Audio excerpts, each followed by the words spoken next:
All right, here we go. We're going to open up our pool. So I pulled the cover off. So one thing I did was I pulled this tarp. That's the pool cover for the winter. I pull it over as far as I can to the edge of the pool. And then what I do is I take a sump pump, a submersible sump pump, and I pump out the water that's in the last bit of the tarp, because that's what holds most of the gunk and debris. So I also have a screening on top of this, which actually is pretty good because it holds all the leaves on top and it's easy to pull off in the spring. But yeah, so I just use a regular sump pump there, and I pump the water out of there. So I don't have to pump all the water out of my pool. Some people will pump it down quite a bit. It's not necessary, at least not in our case anyway. Then once I got the cover all cleaned up in that, then what I do is I get myself a opening kit. I mean, you can hire people to do all this for you, but if you want to save yourself a few bucks and you don't mind doing it, just you can go to any hardware store or Amazon and get yourself an opening kit. Um, and actually, this one here, we've used it. This is the second year in a row. Last year it worked fantastic. So this pool is a little bit green from the winter time, but I'll throw those chemicals in that opening kit and it'll come out crystal clear. Now the next thing I do is I start filling up my pool, because in the winter, or just in the fall, I mean, I drain it below my skimmer box and be and below that return, because the return is a little bit lower than my skimmer box. The other thing I do is when in the fall I take this all apart, so then I just connect them again with these clamps. There's a rubber gasket underneath, and they're just like a pipe clamp. And sometimes people don't like using them because they heat up in the summertime, but there's always cool water running through there, so it actually does pretty good. And that other line right there, that's my drain port for my pump. So, and then inside here I'll show you. So I use the filter cartridge. I did have a sand filter, but I find that the cartridge one works better. And as my pool fills up, I'm sure I'm going to find a few leaks here and there. So I've got it shut off. So inside I got a valve here that goes to my pump, so that I can shut it off and isolate this. And then I have another valve here to isolate my filter. And as you can see, it's filling up. It is dripping a little bit, but once the pressure builds up on that, it'll stop leaking. It does that to me every year. And I got to make sure this pressure valve is open, because if I don't, then you get an airlock in there, and you don't want that. So anyways, that'll fill up and then I'll deal with that. My next thing is what I do is I start hooking up all my solar panels. So all I do is I bought four solar panels from the local hardware store, and you can get them on Amazon or any local hardware store or pool store, wherever you want to get them. And then I joined them up. They have on When you buy these things, they come with really cheap connectors, and so what I do is I actually cut part of it off, like on this end. So right here, there was another tab that goes on another part of this. I cut it off. It's smaller than this. So I cut these off, and then what I can do is I can just slide these rubber clamps on, and then I can tighten them up, and they work really well. They've never leaked on me. So the other thing is if this cracks, or it looks like that guy's starting to crack a little bit, just probably from the pressure and stuff and from the heat, I can replace that. I've got more of these, so they're easy to replace.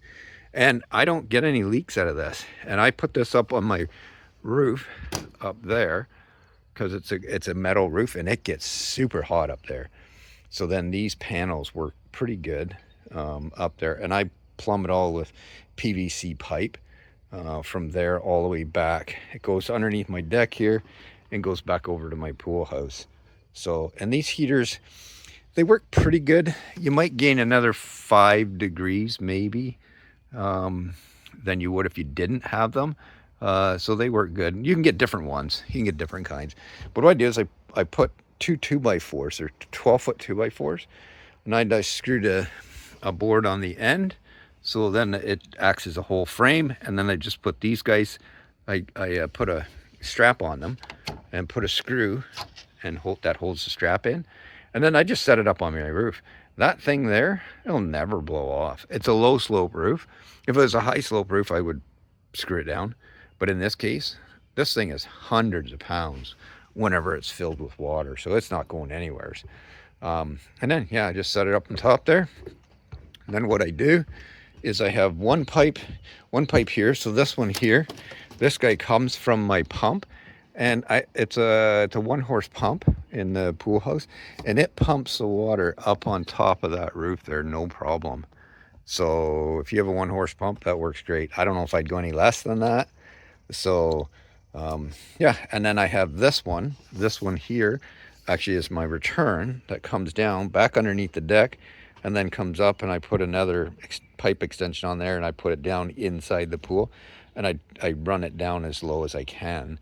That way it heats the pool from the bottom up, because the top of your water is always warmer than your lower part. And I also put a valve on here so that I can shut that off if I want, if I need it shut off in a hurry. Same with this, have a valve here. So this valve is the water that goes into the panels. So I isolate that as well.